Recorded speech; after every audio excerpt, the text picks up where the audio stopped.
अस्सलाम वालेकुम, क्या हाल है, कैसे हैं आप लोग। एक नई वीडियो के साथ हाज़िर हूँ और ये ख़ास तौर पर अपने स्टूडेंट्स के लिए बनाई है मैंने, क्योंकि मैं एक लेक्चरार भी हूँ तो स्टूडेंट्स की भी फरमाइश थी, तो लिहाजा ये उनके लिए मैंने वीडियो बनाई है। वैसे बाकी सब लोग भी इससे इस्तेफ़ादा हासिल कर सकते हैं, इससे फ़ायदा ले सकते हैं। आज की जो वीडियो है वो है स्टोरी राइटिंग के ऊपर, कहानी लिखने के ऊपर। लिखना एक बहुत बड़ा मसला है स्टूडेंट्स का, हमेशा से रहा है और आगे भी रहेगा।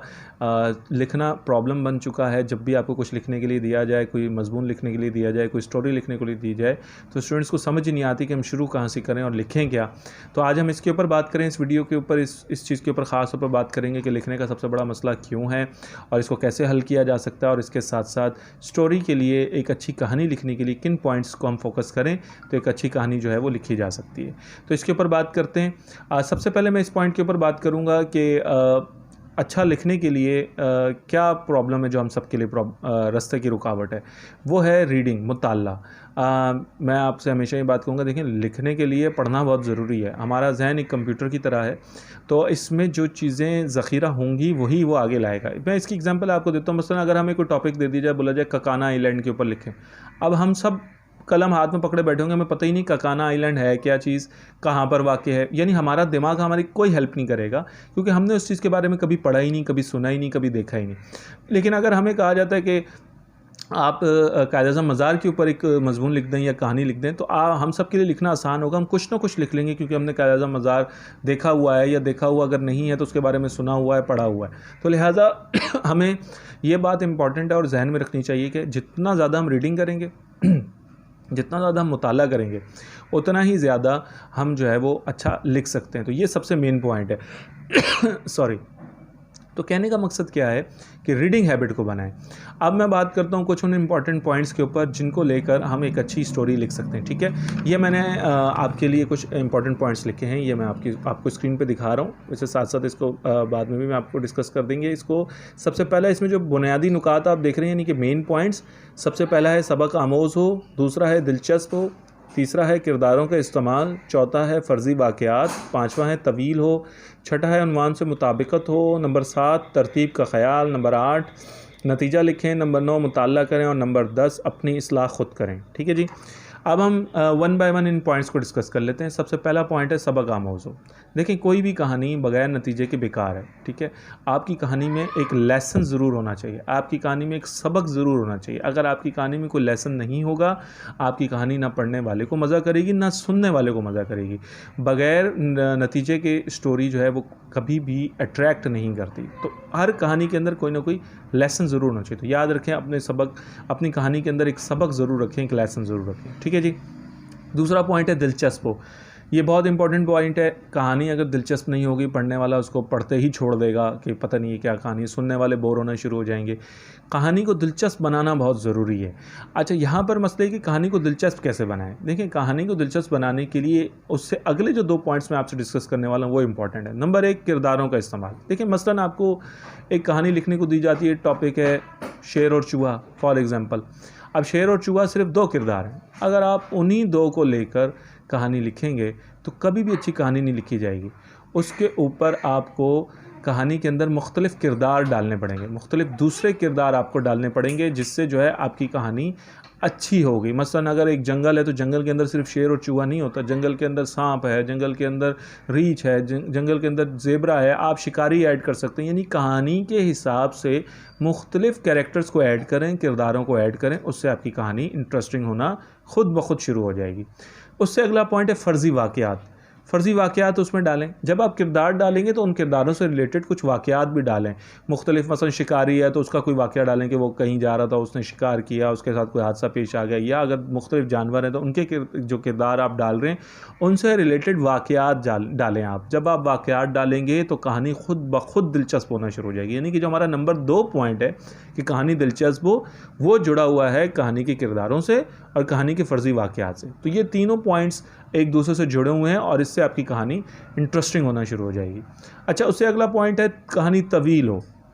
याद रखें, मुख्तसर कहानी कभी भी इंटरेस्टिंग नहीं होती। यानी अगर आप आधे पैराग्राफ की कहानी लिख दें, एक पेज की कहानी लिख दें, तो वो कहानी में ना आप किरदार डाल पाएंगे, ना वाक़यात डाल पाएंगे, और ना ही वो कहानी मज़ेदार होगी। तो कहानी को मज़ेदार करने के लिए ज़रूरी है कि आप उसके अंदर मुख्तलिफ़ किरदार वाक़यात डालें। उससे कहानी तवील भी होगी, बड़ी भी होगी। कहानी लंबी करें, उसे बड़ा करें, कम अज़ कम 2 पेजेस की, 2.5 पेजेस की कहानी लिखें छोटे बच्चे। और बड़े जो बच्चे हैं, जो मैट्रिक, इंटर, ग्रेजुएट, मास्टर्स के हैं, वो तो 3, 4, 5 पेजेस की कहानी पे जाएं, ताकि कहानी पढ़ने में मज़ा भी आए और उसमें एक सस्पेंस हो कि आगे क्या होगा। ये इंपॉर्टेंट पॉइंट है। अगर आप अपने पढ़ने वालों को इस पॉइंट पर ले आए कि वो ये सोचे कि अब आगे क्या होगा, तो आप इसका मतलब एक अच्छे राइटर हैं, कामयाब राइटर हैं, और एक अच्छी कहानी आप लिख रहे हैं। ठीक है, तो कहानी तवील भी होनी चाहिए, यानी कि बड़ी होनी चाहिए, लंबी होनी चाहिए। उससे अगला पॉइंट है उन्वान से मुताबिकत। उन्वान कहते हैं टॉपिक को, मुताबिकत यानी रिलेशन। आपकी कहानी का टॉपिक से रिलेटेड होना बहुत ज़रूरी है। मसलन कहानी जंगल के ऊपर लिखनी है और आप अगर शहरों का जिक्र करना शुरू कर देंगे, उससे कुछ वाक़यात लिखना शुरू कर देंगे, तो कहानी आपकी 0/0 हो जाएगी। और अगर आप इम्तिहान में कहानी लिख रहे हैं तो आपको उसके मार्क्स नहीं मिलेंगे। लिहाजा ये इंपॉर्टेंट पॉइंट है कि आपने कहानी के अंदर ये अहम पॉइंट ज़हन में रखना है कि जो टॉपिक आपको दिया जाए, जो उन्वान आपको दिया जाए, कहानी उससे लाजमन जुड़ी हुई होनी चाहिए, उससे लिंक्ड होनी चाहिए, और आप उसी टॉपिक को लेकर चलें। चाहे आप शुरू में लिख रहे हैं, एंड में लिख रहे हैं, आखिर में लिख रहे हैं, यानी कि इब्तदाइया, मतन, इख्तितामिया, हम आगे इसके ऊपर बात करेंगे, तो उसमें आपने कहानी का जो टॉपिक है वो जुड़ा हुआ होना चाहिए। अच्छा जी, उससे आगे चलें। अगला पॉइंट है तरतीब का ख्याल रखें। ये बहुत इंपॉर्टेंट पॉइंट है कि कहानी के शुरू में क्या आना चाहिए, दरमियान में क्या आना चाहिए, आखिर में क्या आना चाहिए। यानी कि आपने उस कहानी की तरतीब का ख्याल रखना है, कौन सा वाक़या पहले आना चाहिए, कौन सा वाक़या बाद में आना चाहिए। देखिए, ये सारी चीज़ें मैं फिर कह रहा हूँ रिलेटेड टू हैं आपकी रीडिंग हैबिट से। जितना ज़्यादा मुताला करेंगे आप, कहानियाँ पढ़ेंगे, किताबें पढ़ेंगे, आपको खुद ब खुद आइडिया होगा कि कहानी लिखने का पैटर्न क्या है। तो वो पैटर्न आपके लिखने की, आपकी लिखाई में खुद ब खुद आता चला जाएगा। ठीक है जी। अच्छा जी, उससे अगला जो पॉइंट है वो है नतीजा लिखने का। नतीजा ज़रूर लिखें, यानी जब आपकी कहानी ख़त्म हो जाए, जो भी सबक उस कहानी के अंदर आपने दिया है, उस सबक को अलग से एंड में अलग करके लिखें। उसके बाद बाकायदा इम्तिहानात में नंबर भी होते हैं, उसका 1 नंबर रखा जाता है। तो लिहाजा जब भी आप कहानी लिखें और सबक आमोज़ लिखें, तो उसका सबक एंड में ज़रूर लिखें। उसके बाद मुताला ज़रूर करें, जो मैं आपको शुरू में बता चुका हूँ, रीडिंग हैबिट करें। और आखिरी जो पॉइंट है वो क्या है, वो है अपनी इस्लाह खुद करें। ये सबसे मेन पॉइंट है। स्टूडेंट्स, हमारे तालिब इल्म सबसे ज़्यादा इस चीज़ से दूर हैं। वो क्या करते हैं कि जब वो कोई चीज़ लिखते हैं, चाहे मज़मून लिखें, कहानी लिखें, वो उसको खुद नहीं पढ़ते। जब वो इसको खुद पढ़ेंगे तो उनको खुद ब खुद पता चलेगा पढ़ने में कि उन्होंने कहाँ गलती की है, और वो अपनी गलती को खुद ठीक करेंगे। तो इसको कहते हैं अपनी इस्लाह खुद करना।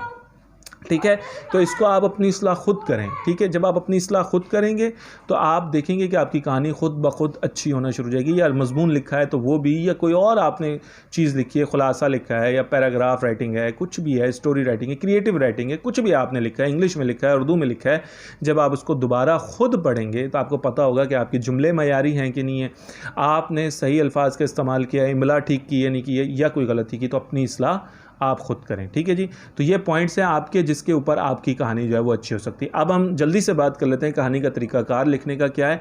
तो वो मैं आपको बता देता हूँ। कहानी लिखने का जो तरीकाकार है, उसमें सबसे पहला पॉइंट है ज़हनी खाका, माइंड मैप, जिसको आप इंग्लिश में कहते हैं। जब भी आप कुछ लिखने लगें तो ज़हनी खाका ज़रूर बनाएं, माइंड मैप ज़रूर बनाएं। ठीक है, उससे आप इंपॉर्टेंट पॉइंट्स लिख लें। आपको पता होगा कि ये इंपॉर्टेंट पॉइंट्स मुझे लिखने हैं। फिर उसके बाद इब्तदाइया लिखें, जिसको इंट्रोडक्शन हम कहते हैं। सबसे पहले आप इंट्रोडक्शन लिखें, फिर मतन लिखें, यानी एक्सप्लेन करें, वजाहत करें, और उसके बाद एंड कर दें, आखिरी पैराग्राफ में इसको ख़त्म कर दें। ठीक है, तो ये आप स्टोरी राइटिंग को आप देखेंगे कि अगर आप इन चीज़ों पर अमल करेंगे तो आपकी स्टोरी राइटिंग बहुत अच्छी होगी, आहिस्ता आहिस्ता उसमें निखार आएगा। और सबसे इंपॉर्टेंट पॉइंट आखिर में फिर मैं आपसे कह रहा हूँ, रीडिंग।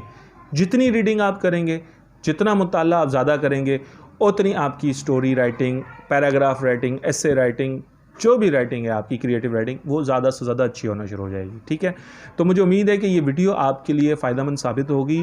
मैं इंशाअल्लाह ताला नेक्स्ट वीडियोस भी लेके हाजिर होऊंगा आपकी खिदमत में, जिसमें मजमून निगारी के ऊपर भी और उसके तरीकाकार के ऊपर भी बात करेंगे, पैराग्राफ राइटिंग के ऊपर बात करेंगे। तो मज़ीद हम वीडियोज़ के ऊपर बात करेंगे। चैनल ज़रूर सब्सक्राइब कीजिएगा, वीडियो को लाइक और शेयर कीजिएगा। अल्लाह हाफ़िज़।